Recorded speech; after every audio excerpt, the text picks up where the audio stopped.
Na hizo kazi ndio zimefanya tuko leo hapa kwa urithi wa vyama vya zamani ambavyo vilitujengea msingi wa umoja mkubwa kabisa. Leo hatubaguani kwa makabila. Leo hatubaguani kwa dini. Lakini kuna watu huko wanaimezea mate amani, hawajui msingi wake.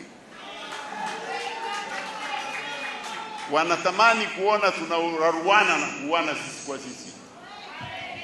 Wameshindwa siasa, wanataka fujo. Wanataka kuondoa amani, badala yake wapitie kwenye fujo. Sisi tunawaambia hiyo mbegu yao ya chuki imepandwa juu ya mawe, haiwezi kuota. Kupitia kwenu nawaambia wananchi wa Tabora na wa Tanzania, kataeni kuyumbishwa na amani hii. Si mali ya chama cha siasa. Amani hii ni tunu ya Watanzania wote na lazima ilindwe na Watanzania. Lakini CCM lazima iwaongoze Watanzania, kwa sababu tunayo dhamana ya kuongoza na tunayo dhamana ya kuweka amani katika nchi hii.